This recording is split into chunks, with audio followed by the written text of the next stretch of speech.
As political gridlock puts the government at risk of defaulting, President Joe Biden on Thursday is making an opening offer with a budget plan that would cut deficits by $2.9 trillion over the next decade, a proposal that Republicans already intend to reject.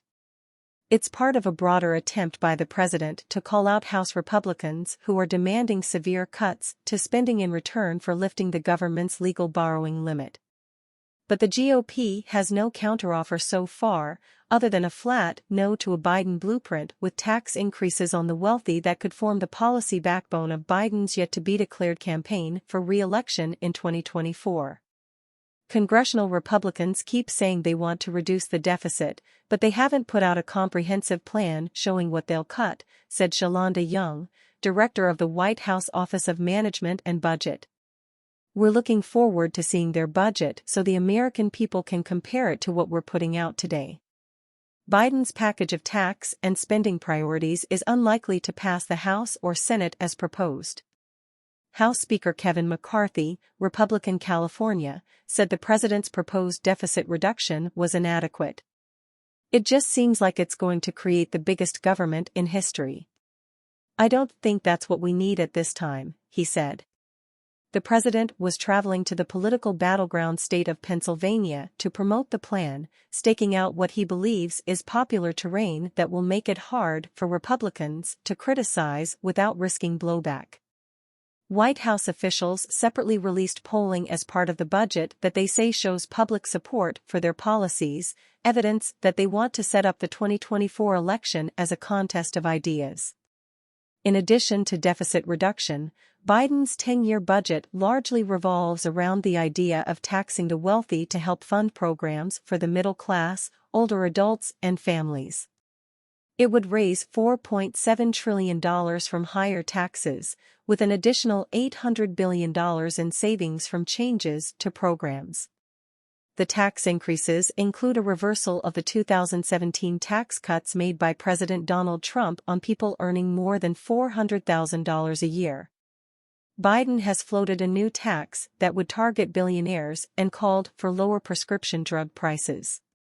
The tax that companies pay on stock buybacks would rise fourfold, and those earning more than $400,000 would pay an additional Medicare tax that would help to keep the program solvent beyond the year 2050. But there also would be $2.6 trillion worth of new spending, including the restoration of the expanded child tax credit that would give families as much as $3,600 per child, compared with the current level of $2,000. That credit would be fully refundable, which means households could receive all of that sum even if they don't owe any taxes.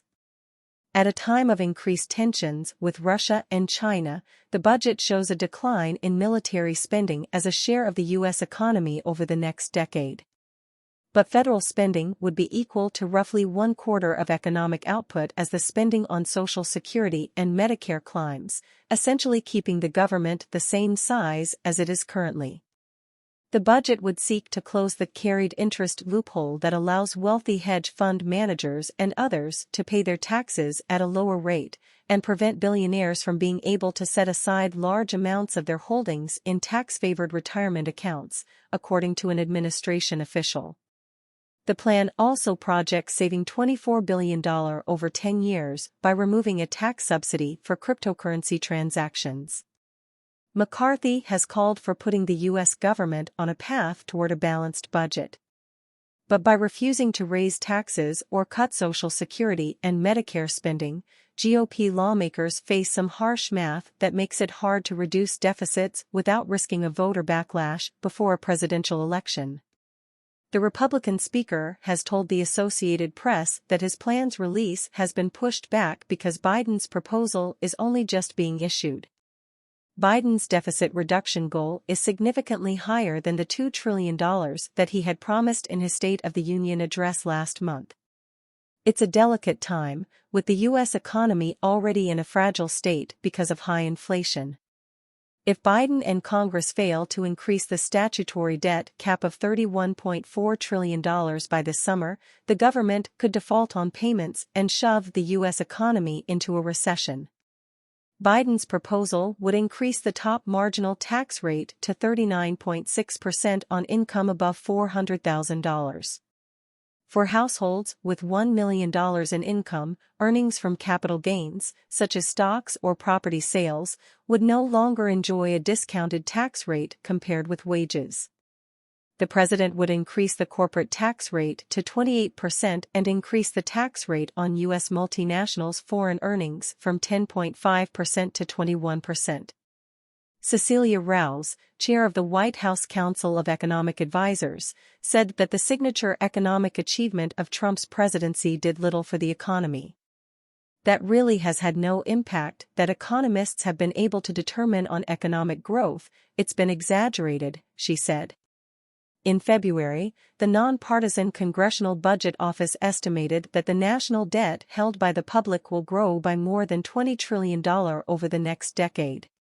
The publicly held debt, which reflects the cumulative impact of yearly deficits, would be equal to 118% of U.S. gross domestic product, compared with 98% this year.